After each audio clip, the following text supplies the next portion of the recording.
Fumar es peligroso para la salud. Yo quiero advertir de que el pensar equivocadamente también puede ser peligroso para la salud. Y en este estudio bíblico de hoy vamos a descubrir si usted es culpable de una manera de pensar equivocada. Hoy quiero compartir con usted una fórmula espiritual para enfrentar los malos pensamientos, generalmente producidos por la depresión, la autocomiseración, la preocupación, el miedo, las iras, el enojo. Y si alguno de ustedes piensa que nosotros los pastores no experimentamos ninguna de estas cosas, pues mi amigo le diré que está completamente equivocado. Pero quiero darle a conocer lo que Pablo escribió desde la lóbrega celda de una oscura cárcel, en donde estuvo prisionero por predicar el Evangelio de nuestro Señor Jesucristo. Y quiero que escuche atentamente lo que el apóstol dice en Filipenses 4, comenzando con el verso 4. Regocijaos en el Señor siempre. ¿Quién dijo eso? El apóstol Pablo. ¿Y cuándo lo dijo? Mientras estuvo preso en una cárcel romana. Regocijaos en el Señor siempre. Otra vez os digo, regocijaos. Vuestra gentileza sea conocida por todos los hombres. El Señor está cerca. Por nada estéis afanosos, sino sean conocidas vuestras peticiones delante de Dios en toda oración y ruego con acción de gracias. Y la paz de Dios, que sobrepasa todo entendimiento, guardará vuestros corazones y vuestros pensamientos en Cristo Jesús. Recuerde que estamos hablando de cómo controlar sus pensamientos, cómo controlar su manera de pensar. El apóstol Pablo en el verso 7 dice, y la paz de Dios que sobrepasa todo entendimiento, guardará vuestros corazones y vuestros pensamientos en Cristo Jesús. Pero ahora deseo que preste mucha atención a lo que dice el verso 8. Por lo demás, hermanos, todo lo que es verdadero, todo lo honesto, todo lo justo, todo lo puro, todo lo amable, todo lo que es de buen nombre, si hay virtud alguna, si algo digno de alabanza, en esto pensad. La Biblia dice que un hombre es lo que piensa. Por lo tanto, ¿cómo proteger sus pensamientos? ¿Cómo resguardar su manera de pensar de la influencia de los pensamientos impuros y pecaminosos que prevalecen en nuestro mundo actual? Una persona no salva es una persona que tiene una mente ciega. El Dios de este mundo ha cegado la mente de los incrédulos. Por naturaleza todos tenemos lo que la Biblia llama una mente carnal, y mientras tenemos esa mente carnal, estamos en guerra contra Dios. Así que para controlar nuestros pensamientos y nuestra manera de pensar, ¿qué es lo primero que debe suceder? Pues que nuestra mente carnal sea convertida. Pero escúcheme, aún una mente convertida puede ser corrompida. Pablo les dijo a los filipenses que estaba preocupado porque Satanás podía sutilmente corromper sus mentes de las sencillas enseñanzas del Evangelio del Señor Jesucristo. Y ciertamente Satanás puede venir y seducirnos. Una mente cristiana puede ser seducida y alejada de las verdades bíblicas. El diablo puede construir fortalezas en los corazones y mentes de los creyentes. Por eso, una mente que ha sido corrompida debe ser reconquistada. Debemos recuperar el terreno perdido. Escúcheme, una mente corrompida que ha sido reconquistada tiene que ser controlada por Cristo. El Señor debe estar a cargo de nuestra mente y debemos aprender a escoger nuestros pensamientos, así como escogemos a nuestros amigos. Si es que tuviéramos el suficiente sentido común de escoger solo buenos amigos. Debemos tener ciertos parámetros para saber la clase de pensamientos que debemos admitir en nuestra mente y aquellos que debemos desecharlos en forma absoluta. Pero Pablo, cuando está listo para hablar de estos parámetros, primero presenta un contexto como base fundamental de lo que va a hablar. Y al preparar el escenario, Pablo habla de tres cosas. Primero, usted debe encontrar su gozo en el Señor. Note que en el verso 4 él nos dice, regocijaos siempre. Hubiera sido una verdadera tontería si solo decía eso. Pero no es ninguna tontería cuando dice, regocijaos en el Señor siempre. O sea, les está diciendo a los filipenses que el verdadero gozo solo lo encontrarán en el Señor Jesucristo. Esto pone en evidencia que cada creyente que controla su manera de pensar tendrá un gozo, un regocijo consciente, continuo, conspicuo y contagioso, porque ese gozo está fundamentado, anclado en el Señor Jesucristo. Permítame compartir con usted algo muy personal.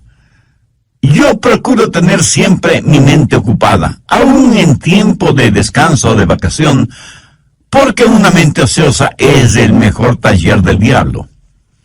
Y he descubierto el secreto de la fortaleza. Es el gozo del Señor. Él es mi fortaleza. Y eso no es solo una frase bonita, ni parte de alguna canción espiritual preferida. Es la realidad. El Señor es mi fortaleza. Hay veces cuando dejo mi oficina y vengo a grabar estos mensajes radiales y estoy física y mentalmente cansado. Y me detengo y digo, Señor Jesús, te amo. Gracias por quien tú eres y lo que representas para mí. Tú eres en verdad mi fortaleza física, mental, espiritual y emocional. Y casi de inmediato siento el poder y la fortaleza que inunda mi cuerpo y sé, sin la menor sombra de duda, que el Señor es mi fortaleza. Y por eso me regocijo siempre en el Señor. Por favor, busque Juan 15:11. Estas cosas os he hablado para que mi gozo esté en vosotros y vuestro gozo sea cumplido. De paso, quiero decir que el gozo en Jesús es el único gozo que permanece. Si su gozo depende de alguna otra persona o de alguna cosa, ese es un gozo pasajero que no permanece. Que alguien o algo puede quitárnoslo. Yo me alegro de que el gozo de Pablo no era porque estaba en libertad. Porque le hubiera sido completamente fácil decir que estaba gozoso si tenía libertad. Pero él dijo que tenía pleno gozo estando en la cárcel. Así que no tenga su gozo de las circunstancias. No pretende encontrar su gozo en las diversiones. No espere encontrar gozo genuino en los negocios. Ni se engañe creyendo que el verdadero gozo está en tener amigos, aunque sean buenos amigos. Tampoco el tener buena salud es fuente de gozo verdadero. Todas estas cosas que he mencionado le pueden proporcionar ciertas alegrías pasajeras, pero nunca un gozo genuino y verdadero. El único manantial de gozo profundo y permanente es el Señor Jesucristo. Regocijaos en el Señor siempre. Otra vez digo, regocijaos. Segundo, recuerde que Dios siempre está cerca. Reconozca la presencia de Dios continuamente. Pablo en el verso 5 de Filipenses 4 dice, vuestra gentileza sea conocida de todos los hombres, el Señor está cerca. Escúcheme, la expresión el Señor está cerca no es en referencia a la segunda venida de Cristo, sino que describe la realidad de lo que Pablo estaba experimentando en esa prisión romana. Y él dice, el Señor está aquí, conmigo, aún en esta celda. En Juan 14:16, el Señor Jesús dijo, y yo rogaré al Padre, y os dará otro consolador, para que esté con vosotros para siempre. La forma de tener una saludable actitud mental es encontrando gozo en el Señor, y estar consciente de la constante presencia de Dios. Cuando usted hace esto, lo maravilloso es que Jesús le ayuda a llevar sus problemas. Es como si Pablo estuviera diciendo, aunque estoy aquí en la prisión, el Señor Jesús está conmigo. ¿Sabe? El Señor Jesús no vino para sacarle de los problemas, sino para vivir esos problemas con usted. ¿No es eso maravilloso? El otro día estuve leyendo acerca de unos prisioneros en la época de José Stalin en Rusia, cuando perseguían ferozmente a los cristianos y los mataban. Un grupo de 20 cristianos estaba reunido en un edificio cuando Stalin, al frente de un pelotón de soldados, entró en el recinto y comenzó a hacer una lista de quienes estaban reunidos allí. Un oficial vino y le informó que había 30 personas. Entonces uno de los cristianos dijo: oficial, está equivocado. Estamos aquí 31 personas porque Jesús está aquí con nosotros. Qué hermoso, ¿no le parece? Tercero, rehúse el preocuparse por todo. Filipenses 4:6. Por nada estéis afanosos, sino sean conocidas vuestras peticiones delante de Dios en toda oración y ruego, con acción de gracias. ¿Lo captó? Por nada estéis afanosos. En el original griego esta frase conlleva la idea de algo que se desgarra. Y eso es exactamente lo que la preocupación hace, nos desgarra interiormente. En un lado está el temor y en el otro lado está la esperanza, y usted se encuentra exactamente en la mitad. ¿Qué es lo que Pablo dice? Por nada estéis afanosos. En varias de sus enseñanzas, el Señor Jesucristo dejó muy claro que no valía la pena el vivir lleno de preocupaciones. Con las preocupaciones, nadie ha podido añadir ni un solo centímetro a su estatura, ni ha podido solucionar algún problema, o disminuir una carga, o secar una lágrima. La preocupación, mi amigo, no tiene ningún valor y además es una gran pérdida de tiempo. Consume nuestras energías. La preocupación no sirve absolutamente para nada. La preocupación no quita la incertidumbre del mañana, pero sí succiona la energía de hoy. Y cubre con sus oscuras nubes el brillo del sol de hoy. Jesús dijo que son los paganos los que se preocupan desmedidamente por todo, y que nosotros como hijos e hijas de Dios no debemos ser como ellos porque Dios cuida de nosotros.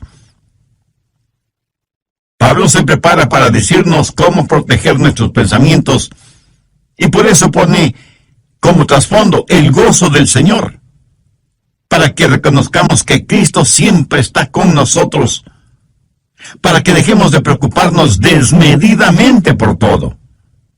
¿Pero cómo hacerlo? Por nada estéis afanosos, si no sean conocidas vuestras peticiones delante de Dios en toda oración y ruego con acción de gracias. ¿Tiene usted algún problema que lo considera como un gran problema? Deseo que este mismo momento piense en el problema más grande que usted está enfrentando en la actualidad. ¿Ya lo tiene en su mente? Bien. Ahora, duplíquelo en tamaño. Sí que es enorme, ¿verdad? Ahora permítame preguntarle, ¿es ese su problema más grande que Dios? ¿O demasiado grande para Dios? Por supuesto que no. Véalo a la luz de Dios, recordando que para Dios no hay nada imposible.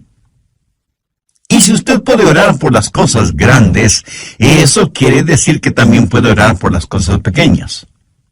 El peligro no es que fallemos en orar por las cosas grandes, sino que dejemos de orar por las cosas pequeñas. Por eso el consejo de Pablo es: sean conocidas vuestras peticiones delante de Dios en toda oración y ruego con acción de gracias. Cuarto, desarrolle un espíritu de gratitud.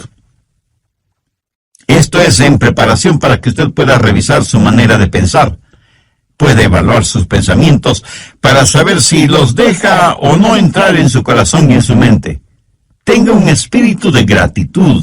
Ore acerca de todo y dé gracias a Dios por todo, lo grande y lo pequeño, lo que es importante y lo que parece insignificante. Deje que sus peticiones sean conocidas delante de Dios. No sé si se habrá dado cuenta, pero muchas veces nos quejamos cuando no deberíamos hacerlo. Déjeme contarle lo siguiente. Hace algún tiempo ya viajaba en el automóvil de un amigo. Él iba manejando y yo le iba contando que nuestros hijos, unos estaban en escuela privada, otros en el colegio y otros en colegios cristianos. Y me quejaba por el altísimo costo de la educación de nuestros hijos. amigo me escuchaba y me observaba. De pronto dijo: daría cualquier cosa en el mundo si es que mi hijo pudiera ir al colegio. Y pensé: qué espíritu de ingratitud el mío. Mi amigo tenía un hijo rebelde, lo que generalmente decimos una oveja negra.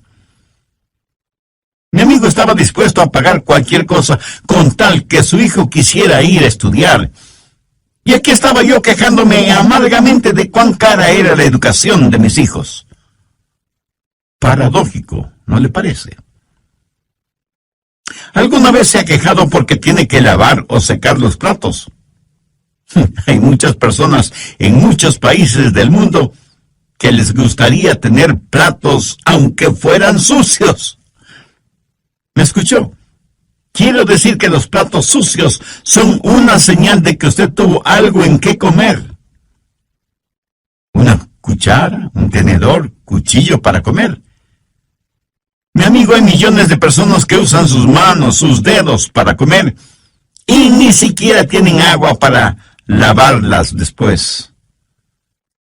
Hay que saber cultivar un espíritu de genuina gratitud hacia Dios. Ahora, todo esto no es más que el escenario para saber cómo controlar sus pensamientos. Gozo en el Señor. Note que en el verso 4, Pablo nos dice: regocijaos siempre. Hubiera sido una verdadera tontería si solo decía eso.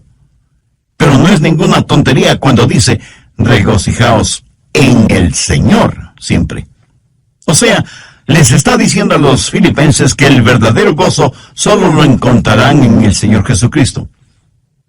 Esto pone en evidencia que cada creyente que controla su manera de pensar tendrá un gozo, un regocijo consciente, continuo, conspicuo y contagioso, porque ese gozo está fundamentado, anclado en el Señor Jesucristo. Segundo, recuerde que Dios siempre está cerca. Reconozca la presencia de Dios continuamente. Pablo en el verso 5 de Filipenses 4 dice: vuestra gentileza sea conocida de todos los hombres, el Señor está cerca.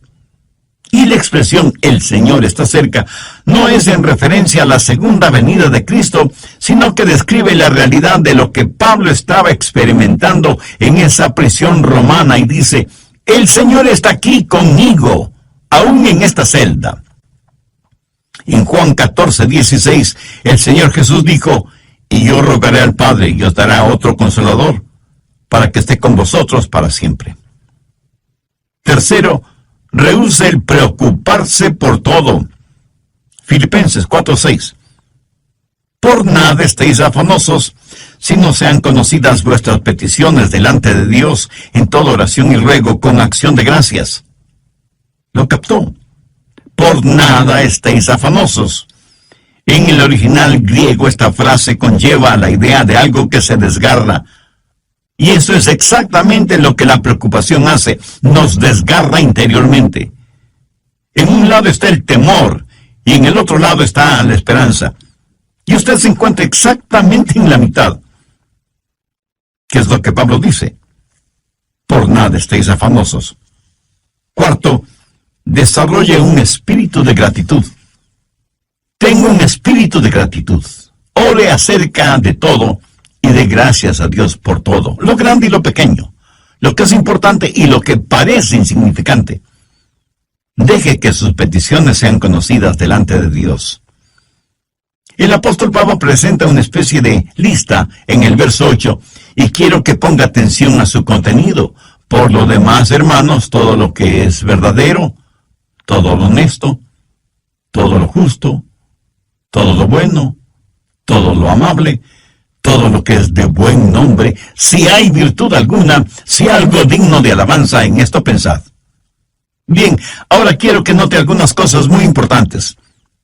Primero, la prueba de la dependencia o confianza. Aquí debemos hacernos algunas preguntas. ¿Es verdadero? ¿Puedo confiar en eso? ¿Puedo depender de eso? Todo lo que es verdadero.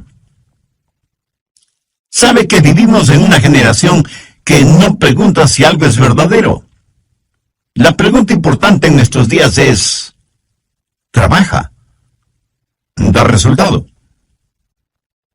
No deje que ninguna cosa prohibida penetre en los recintos de su mente y que cómodamente se instale allí. No la absorba en su corazón, ni la haga parte de su filosofía de la vida. Si algo no es genuino o verdadero, no permita que sea parte de su forma de pensar. Evalúelo todo, de acuerdo a la Biblia.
Que levanta una bandera de sospecha, ni siquiera debe merodear la periferia de nuestros pensamientos.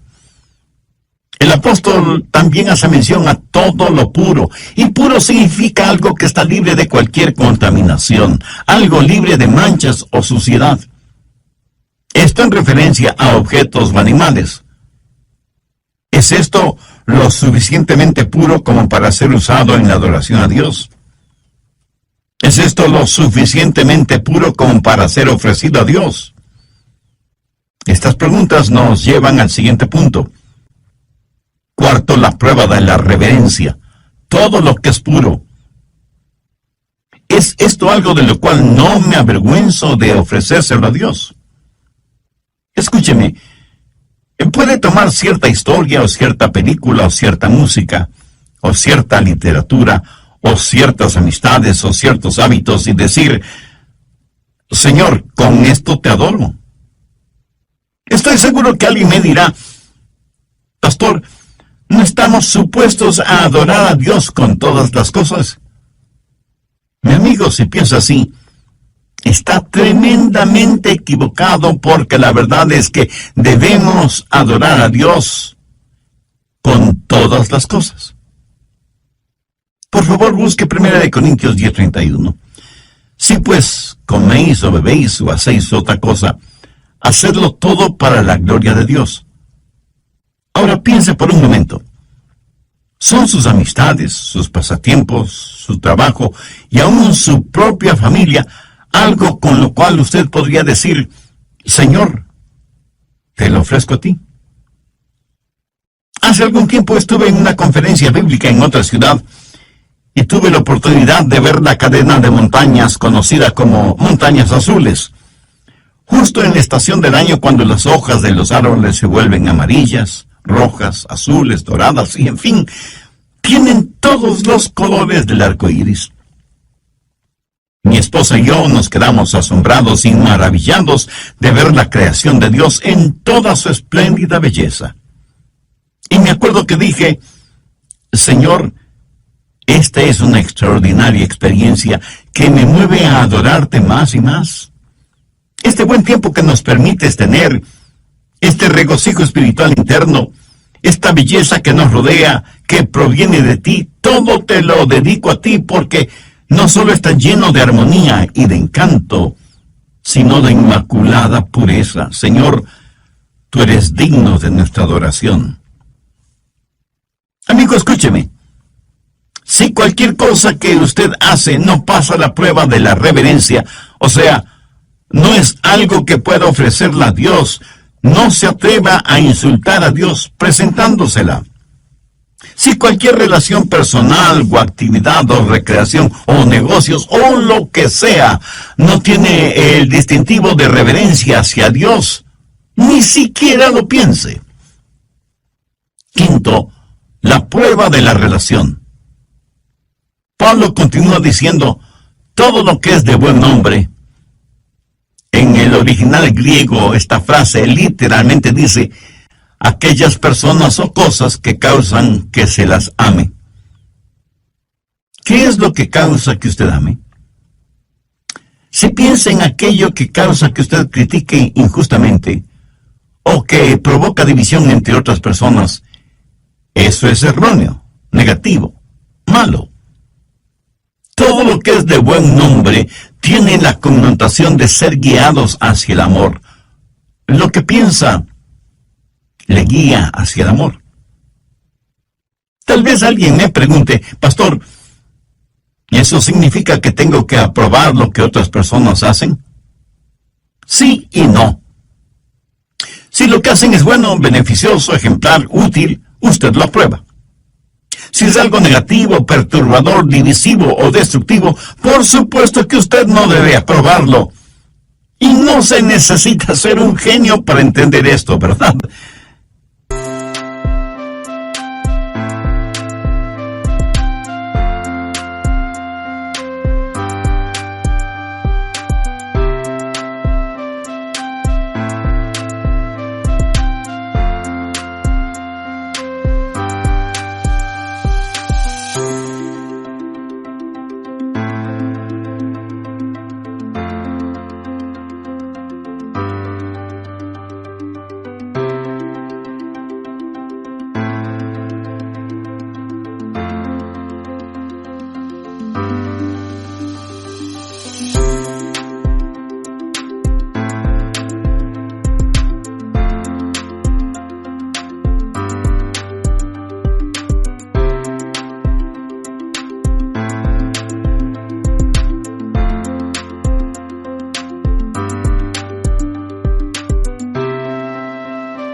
Comienza de la siguiente manera.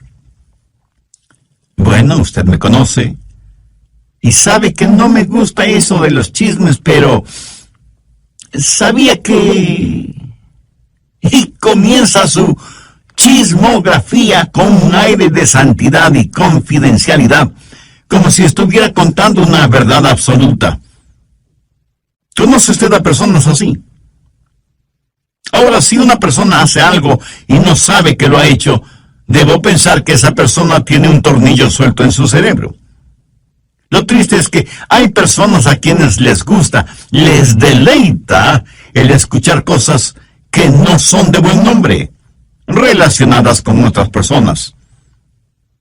La gente usa sus oídos como tarros de basura, y luego se sorprenden de que los demás siempre estén botando basura verbal en sus oídos. Y la gente bota basura en sus oídos porque sabe que a usted le gusta escuchar esa basura. Y por eso usted sabe de todo el lodo moral, emocional y espiritual que hay en su barrio.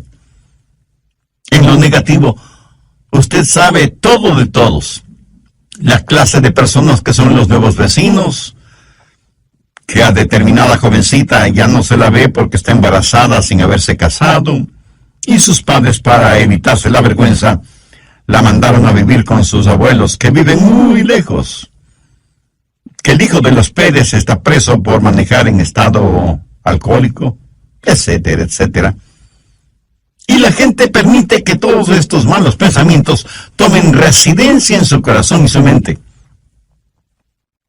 Pablo, al finalizar este tema, dice, si hay virtud alguna, si algo digno de alabanza, en esto pensad. Esto es tan sencillo y sin embargo tan maravilloso. Usted en forma absoluta puede reconquistar, recuperar el terreno perdido, si reconoce que hay virtud y que es algo digno de alabanza el pensar en todo lo que es verdadero, en todo lo que es honesto, en todo lo que es justo, en todo lo que es puro, en todo lo que es amable y en todo lo que es de buen nombre. Tal vez lo que voy a decir será como llover sobre mojado, pero tengo que decirlo. Usted no tiene que pensar en ninguna cosa que no quiera pensar. Pero escúcheme, usted debe pensar en algo. Usted no puede controlar su vida mental poniendo a su mente en neutro. Debo pensar en algo. Y si no piensa en algo correcto, le aseguro que pensará en algo incorrecto. Si usted no está pensando en algo bueno, tenga la certeza de que terminará pensando en algo malo. La fórmula para no tener malos pensamientos no es tratando de no tener malos pensamientos. Por ejemplo, trate de no pensar en un submarino ahora mismo. ¿Está seguro que no está pensando en un submarino en este mismo instante? Bien, la única forma para no pensar en un submarino en este momento no es tratando de no pensar en un submarino, sino tratando de pensar en algo diferente. Y las personas que están tratando de no pensar en un submarino están pensando en el submarino acerca del cual tratan de no pensar. Qué interesante, ¿verdad? El apóstol Pablo, escribiendo a los hermanos, a la iglesia en Roma, les dijo: no seáis vencidos de lo malo, sino vence con el bien el mal. Deje que los buenos pensamientos inunden su mente y mantenga su corazón y su mente enfocados en el Señor Jesucristo. En Filipenses 4:7 leemos: y la paz de Dios, que sobrepasa todo entendimiento, guardará vuestros corazones y vuestros pensamientos en Cristo Jesús. Es casi imposible de explicar, pero estamos llamados a tener la mente de Cristo. Por lo tanto, debemos aprender a tener los pensamientos de Dios en Cristo y utilizar la normativa que Pablo nos da en Filipenses 4 como punto de seguridad por donde deben pasar todos los pensamientos antes de que tomen residencia en nuestros corazones y mentes. Y sea agradecido con Dios por su preciosa palabra. Debemos orar para que nos ayude a mantener nuestros pensamientos, nuestras mentes, nuestros corazones bajo la sangre de Cristo. Entre quienes me escuchan en este mismo momento, ¿habrá alguien que quiera entregar su corazón al Señor Jesucristo? ¿Alguien que quiera ser salvo?